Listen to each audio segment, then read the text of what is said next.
Well, unfortunately, I felt a feeling last night on the way home with the transmission that started to remind me of when it went out 2 years ago. The low speed shudder that it does, or the low RPM shudder that it does, where it feels like it's just shaking all through the truck when you hit the gas.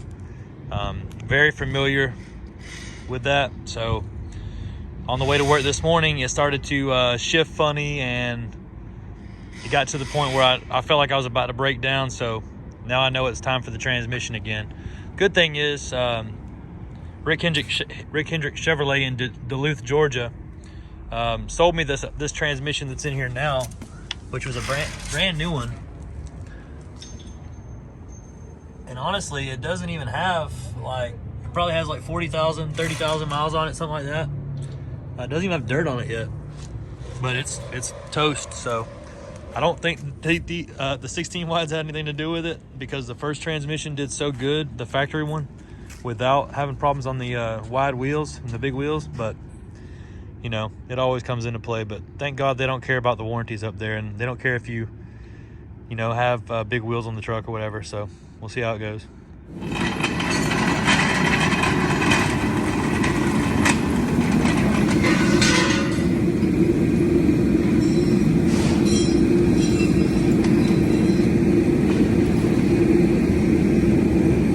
Transmission ended up going out. I don't know where I left off in the last clip. So it's going to the dealership where it's under warranty. Rick Hendrick Chevrolet, shout out for the transmission. So I didn't want to send it on the tow truck on the wide wheels and risk a chance of maybe getting them messed up or something. So snowflakes it is. I actually like this wrap a lot. I was giving Alex a hard time about the gold, thinking it wasn't going to look good, but it actually looks really, really good. It's got a gold and like matte black on it. I was really thinking that the polished wheels wouldn't look that good with the color, but hey, we're all wrong sometimes. Look at this. I'm actually just glad to see him get it back out and start doing things to it. It's been about 6 months since he's cleaned the wheels, so looks different. Definitely gonna call some attention.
Say number one on the list for best lift kits is going to be the McGaughys. Just overall, the styling of the lift kit is better, in my opinion, than any other lift that we sell.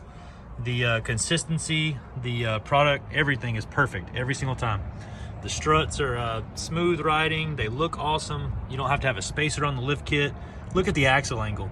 This is perfect. This kit is set one notch above the lowest setting on the 7 to 9 inch adjustable kit. The cross members have this silver accent that comes on them. The lift kits are normally black right out of the box, but you can powder coat them or chrome them or whatever you want.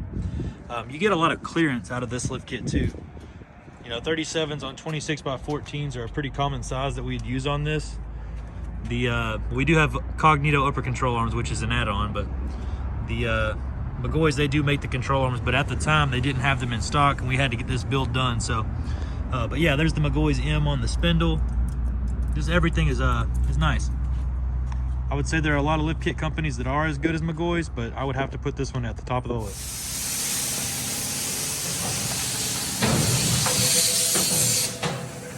So we don't only just carry the McGaughys for these trucks or any other vehicle. We carry the rough country. We do a lot of it. This is the 6-inch rough country on like a 2022 GMC Sierra 1500. This is probably the best-selling kit we actually have. Kit runs about, I think it's around $1,400 for the kit, plus the labor to install it. And it really gives you that good look. You can clear 35s and 24s or something like that on there with this a little bit of minor trimming.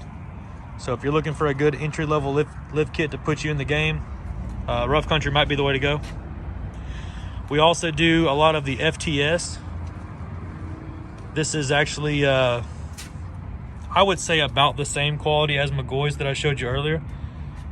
They're way more customizable. So if you want to get, this one got a chrome faceplate with purple powder coat underneath. If you want to get something custom, FTS might be the way to go, just because they do everything in-house. It's not something you have to order the kit from some company and then take it to the powder coat shop and let them lose parts and all this and all that. FTS is fully customizable from day one.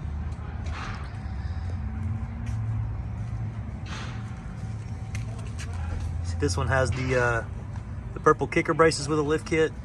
They do have options on the kicker braces. You can get fully boxed ones. A bunch of different ways you can do a FTS for sure. All right, Thomas, in your own words, what have you created? A McGaughys lift kit. It's Frankenstein. It's a McGaughys. It's a McGaughys. It's got McGaughys in the front.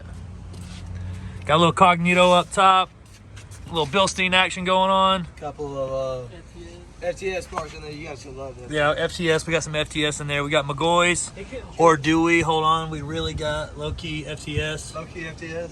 Low-key FTS. It's actually hidden on the other side. You can see it. That's an FTS bracket. Shout out, Mark. Full Fab Tech rear. Got a full Fab Tech in the rear. With the Bilsteins again, the 5100s. Bilsteins again. Are those Fab Tech coils too? Yeah, you got those for me. What about the trap bar bracket? Fab Tech. I bought that guy off of some guy on Instagram, actually. He did a 6-inch Fab Tech on his, and he did an aftermarket trap bar. It actually looks good. I need to do a couple of things, but It's just squatted because the front tire's jacked up. it's got a little lane. I'm going to tie in the trap bar brackets straight bar, so it looks like they're all doing something. I need to clean up on it.